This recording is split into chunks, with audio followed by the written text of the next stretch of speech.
por um triz de ir para a cadeia. Se eu for preso, não vai ser por sua causa, sem ofensa. Cliff Booth é um personagem querido por todos. Para as mulheres, representa o carisma masculino, calmo, confiante e forte. Ele conserta a antena, protege e põe todos em seu lugar. Você é um homenzinho com a boca grande e cheio de presunção. Para os homens, é o amigo ideal. Podemos beber cerveja e debater um filme. Sim, pensei nisso também. Comprei cerveja e pensei em pedir pizza. E se algo der errado, ele vai te apoiar sem falar muito e resolver o problema. Rick, Desculpa, por favor. Desculpa. toma, coloca isso. Não chore na frente dos mexicanos. Você é Rick Dalton, não esqueça. Mas Quentin Tarantino não seria ele mesmo se tudo fosse tão direto assim. Seus personagens raramente são realmente mocinhos, e Booth não é exceção. No filme, seu passado é cheio de boatos. Esse cara matou a própria esposa. Ah, qual é, cara? Você realmente acredita nessa besteira toda? E no final, ele se torna um herói absoluto e salva todo mundo. Mas 2 anos após a estreia do filme, Tarantino lança o romance Era Uma Vez em Hollywood, onde ele levanta o véu e mostra o que ficou fora das telas no filme. E com esses novos detalhes, já fica difícil ver o Cliff como alguém totalmente positivo. Neste vídeo, analisamos o passado de Cliff Booth além da imagem de herói perfeito.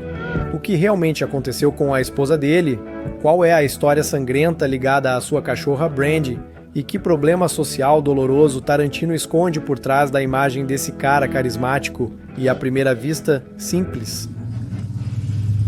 Você é um bom amigo, Cliff. Eu tento.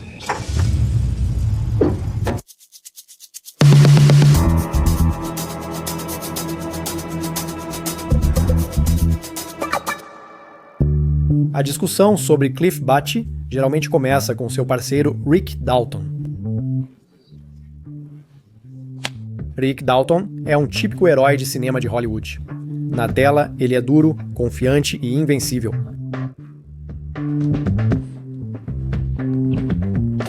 Mas na vida real, é um covarde miserável e sempre reclamando. Também quem mandou beber a noite toda? De novo ficou bêbado, tomou 8 coquetéis de uísque. À noite, ele afoga a tristeza no álcool. De manhã sofre de ressaca no set de filmagem, esquece o texto e vive reclamando que a carreira está indo por água abaixo. Pronto, acabou. Minha história terminou. Em toda diga sua filmografia, Rick interpreta caras durões na tela, enquanto o Veralto, o verdadeiro herói, está ao lado dele, fazendo o papel de faz tudo. Rick, eu sou seu motorista, seu faz tudo. Cliff Booth, por sua vez, é um verdadeiro herói de guerra e realmente possui todas essas qualidades.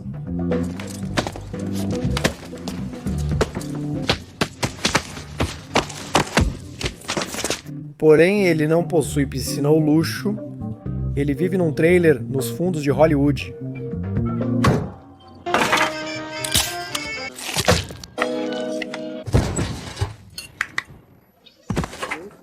E essa é toda a ironia. Hollywood explora a imagem dos heróis de guerra, enquanto os verdadeiros heróis, na realidade, não interessam a ninguém. De manhã, um vai para o set interpretar caras durões, enquanto o outro vai consertar antena de televisão. A culpa é sua. Caras como Rick são o rosto de Hollywood, enquanto os como Cliff fazem todo o trabalho ingrato e garantem que tudo funcione. Rick Dalton é um herói na tela, Cliff Booth é um herói na vida real, mas na verdade é uma pessoa de quem muitos preferem manter distância. E há certos motivos para isso. Vamos falar sobre eles.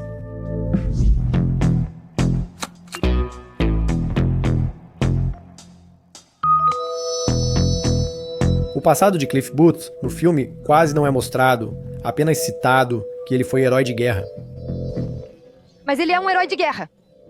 Mas no livro são apresentados muito mais detalhes. Ele é um veterano da Segunda Guerra Mundial, especialista em combate corpo a corpo e faca, considerado um dos soldados americanos mais letais, tendo matado mais japoneses que qualquer outro. Em outras palavras, Cliff é um lutador nato, cujos feitos heróicos estão intimamente ligados à sua capacidade de matar a sangue frio. Não é à toa que o romance novela de Tarantino diz claramente: no mundo dos impostores, Cliff não era apenas um bom amigo e dublê, mas também um verdadeiro assassino.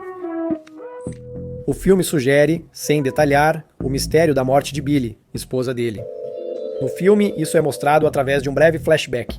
O tempo hoje não poderia estar pior. O tempo é uma droga, o iate é uma droga e o cara é um completo idiota. A esposa grita com Cliff durante um passeio de barco juntos, enquanto ele segura um arpão carregado. Eu fiquei sentada aqui por 4 horas, sozinha, completamente sozinha nesse maldito barco. Dizem que Cliff matou a esposa de propósito, embora oficialmente nada tenha sido provado. Tarantino deixou esse mistério sem resposta de propósito na tela, mas na versão em livro que lançou depois, ele esclareceu tudo. No romance, Era uma Vez em Hollywood, há uma confirmação direta de que Cliff realmente matou sua esposa com uma arma de arpão, e de uma forma bastante sangrenta.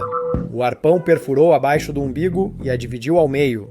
Claro, Cliff se arrependeu imediatamente do que fez, mas mesmo assim apresentou o ocorrido como um acidente, fazendo de tudo para escapar da responsabilidade.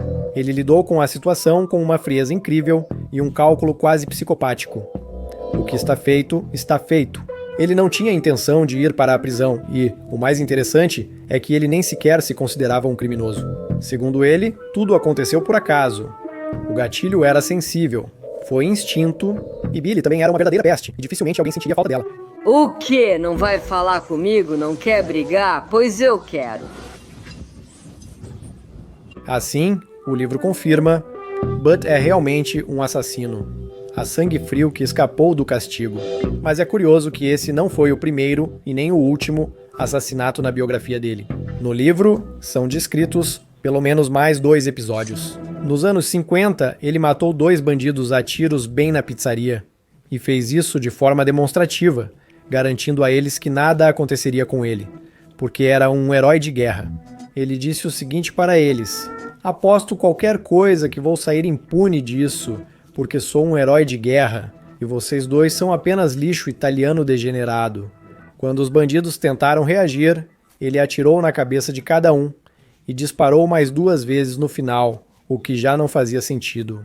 Em seguida, ele aguardou a polícia e relatou sua versão dos fatos. Como ele mesmo disse, saiu impune de tudo isso. A próxima história sombria da biografia de Cliff envolve seu cachorro Brandy. Seu conhecido dublê, Buster Cooley, devia dinheiro a ele.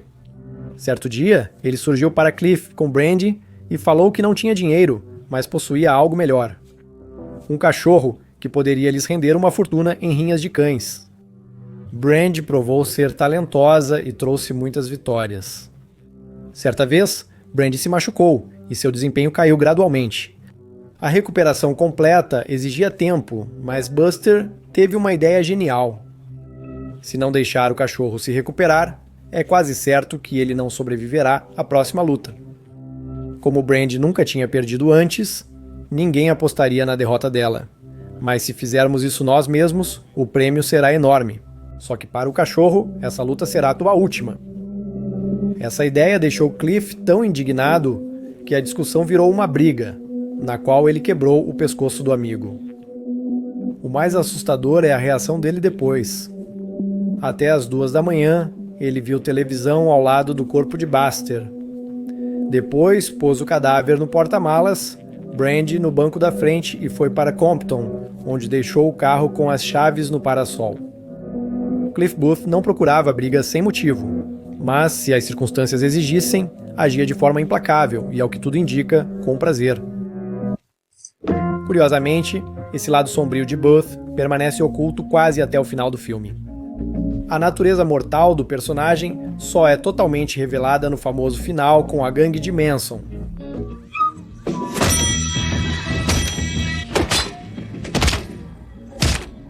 Em questão de segundos, o dublê, de aparência tranquila, se transforma em uma máquina de matar implacável. Aqui, Cliff Booth, na verdade, confirma sua reputação de assassino, mas desta vez, do lado do bem. É aí que está a exonista ou a ironia. Cliff literalmente se torna aquilo que todos já achavam que ele era, um assassino. Mas agora suas ações são socialmente aprovadas. Acontece que o herói assassino finalmente cometeu o assassinato certo e ganhou fama por isso. É um ponto sutil que nos faz refletir como heroísmo e crueldade podem ser facilmente invertidos.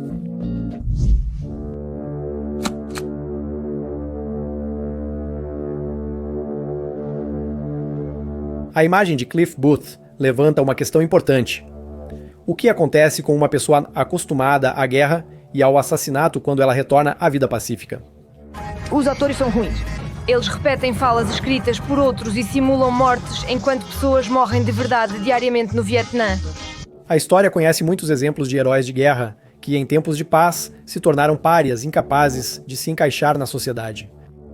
Do ponto de vista psicológico, matar outro ser humano não é um comportamento natural para as pessoas.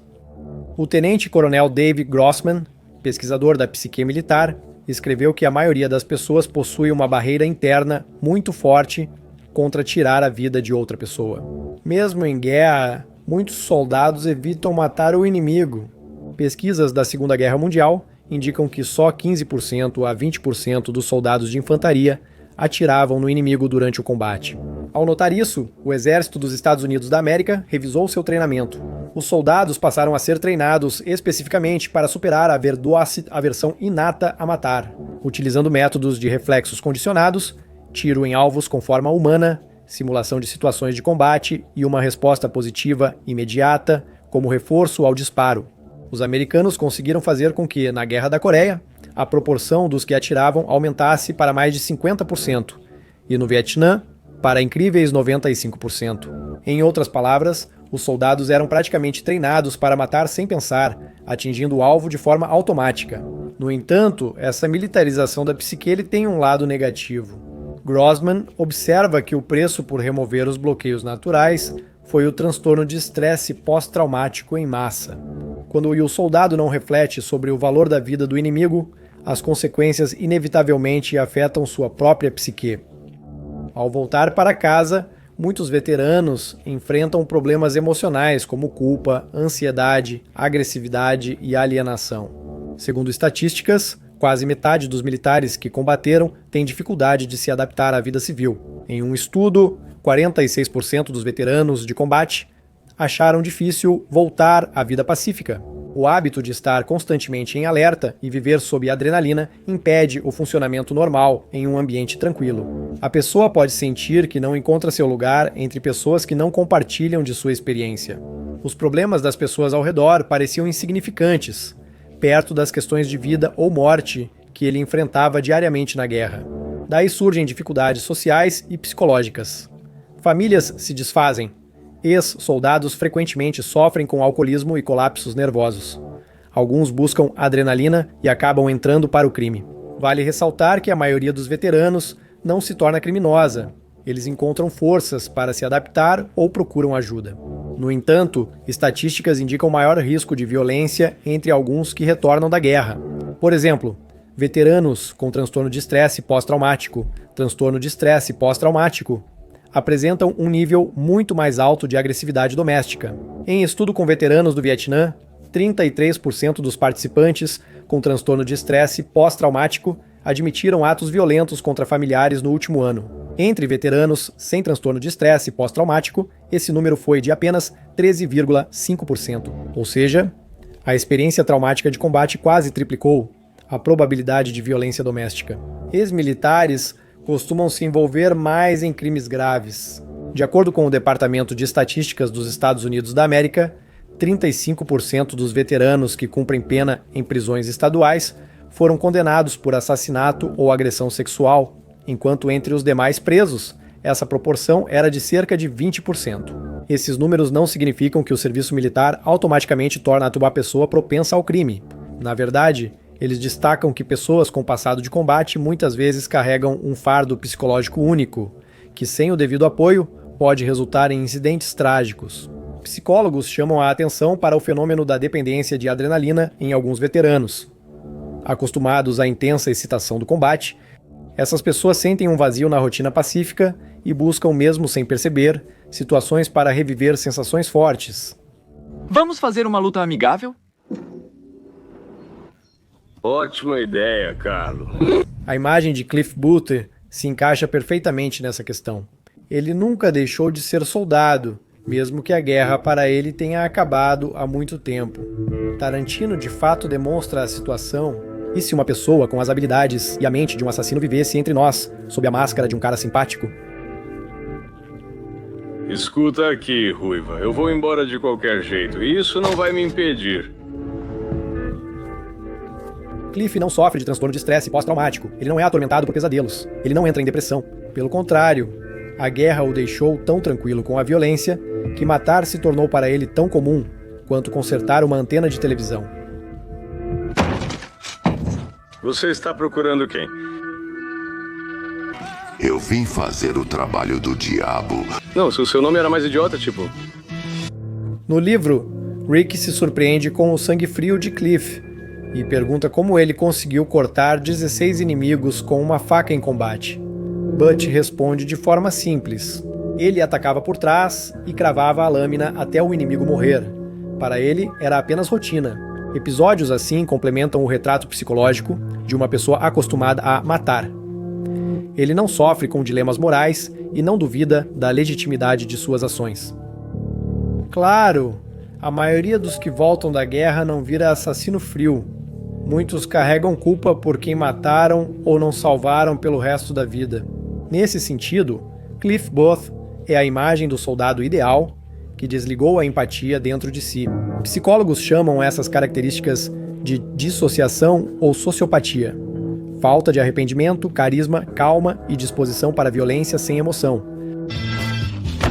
Monge!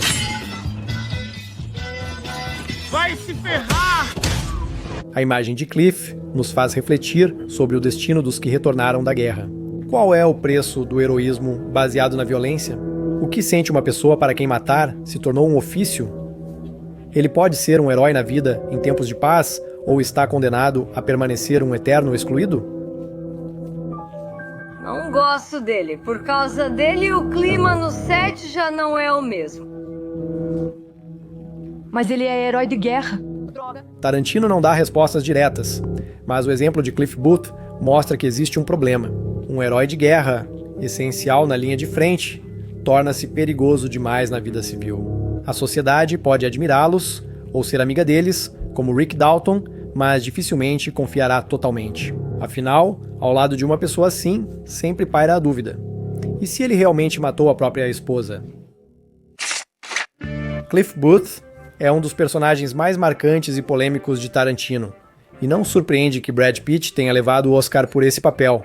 Por um lado, é uma homenagem aos heróis do passado, aos dublês e aos trabalhadores silenciosos da velha Hollywood. Também reflete sobre a natureza da violência. Se você está aqui pela primeira vez, esta é a terceira parte da análise de Era Uma Vez em Hollywood e a segunda focada em Cliff Booth. Se você não viu a primeira, não deixe de assistir. Lá eu conto em detalhes sobre a luta de Cliff Booth com Bruce Lee e sobre as pessoas reais que serviram de protótipo para o personagem. Então aparece esse cara pequeno, com cerca de 1,65 metros descalço, sem camisa, de jeans velho e rasgado, cabelos longos e sujos. Ele se apresentou, Charles Manson. Foi assim que conheci o Charlie. O link para aquele vídeo está na descrição, mas não tenha pressa em fechar este vídeo. Lembram que já citei a cachorra do Cliff, Brandy? Acho que ela é injustamente ignorada nas análises. Talvez sem ela, Cliff nem teria conseguido. Por isso, resolvi fazer uma análise só para ela. Além disso, o vídeo já está pronto e vai sair literalmente alguns dias depois deste episódio. Se não quiser perder, você já sabe o que fazer. Se você assiste a este vídeo após a publicação, ele provavelmente já está no canal e você sabe onde achar o link. Então, não estamos nos despedindo.